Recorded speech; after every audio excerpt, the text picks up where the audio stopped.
very much just make a record that I'm really proud of and songs that mean a lot to me, and so that, you know, 20 odd years down the line, when I listen back, I'll be like, yeah, that was awesome. I'm really proud of that. I wasn't writing for someone else or to make someone else happy. It was just songs that mean a lot to me and that I'm proud of.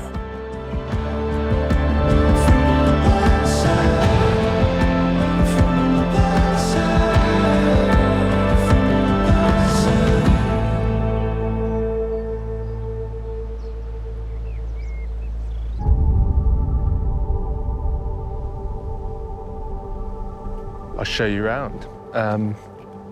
Quite strange, really. We were, I think, meant to be on tour basically the rest of the year.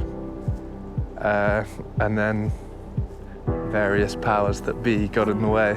And yeah, suddenly found myself with a totally empty diary.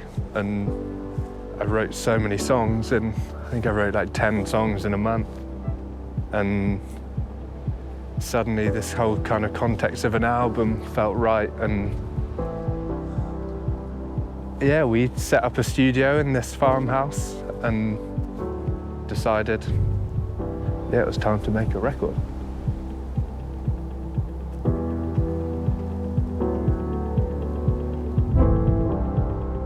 Met up with Max and just took our time over making the record. We'd surf in the morning if the waves were good. We'd take days off if the sun was shining, and just took our time to really get into the songs and not rush them. Just make them come out how they kind of deserve to come out, the way they're written.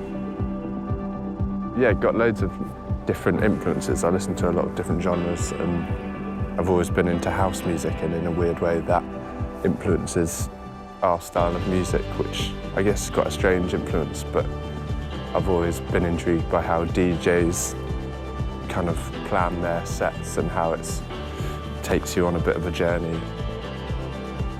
But yeah, I think the music's changed a lot.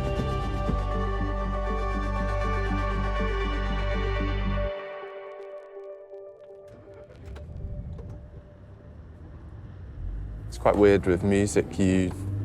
It's not a 9-to-5 job, but when you're living in a city and everyone's living that kind of 9-to-5 life, you get caught up in that, and it'll be like a Monday at 9 in the morning and you're like, right, I should be writing, I should be working. And so you kind of sit down to write and force something, and then obviously nothing comes because you're not feeling inspired on a Monday at 9. I feel like once you're given that space to breathe and really let your mind wander, which I often find just being in the sea or going for a walk, I think that kind of opens up a little creative spark, and I find it easier anyway.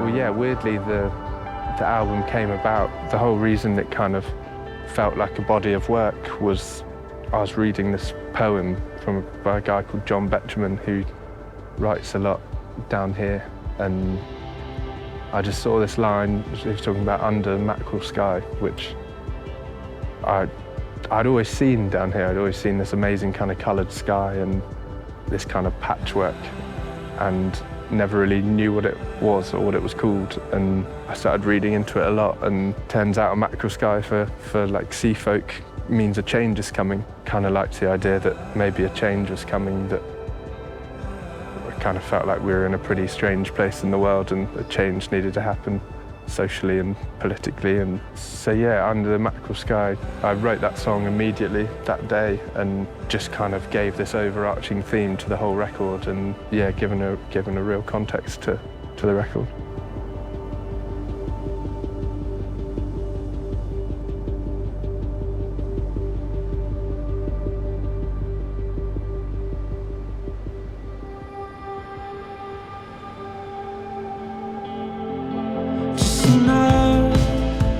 It's such a weird time to be releasing music. We were chatting about it the other day, and a success to me would just be people kind of dig it, and I don't know, like mates listen to it, I guess, and they're into it, rather than being like, what the hell are you doing?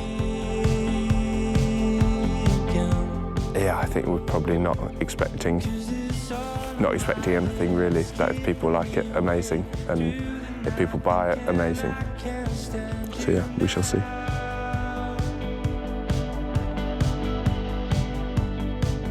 When it's your name on the record, it's you're kind of leaving this lasting legacy, and if you're putting stuff out to please someone else and people don't like it and you're not proud of it, then your name's on that forever. Whereas I'm genuinely so proud of every single song on there, and it means so much that if it comes out and only my mum listens to it, I'm not too fussed really. I'm so proud of it. But yeah, excited to get it out there. And I'm sure one or two people will like it, and if not, then I'm sorry.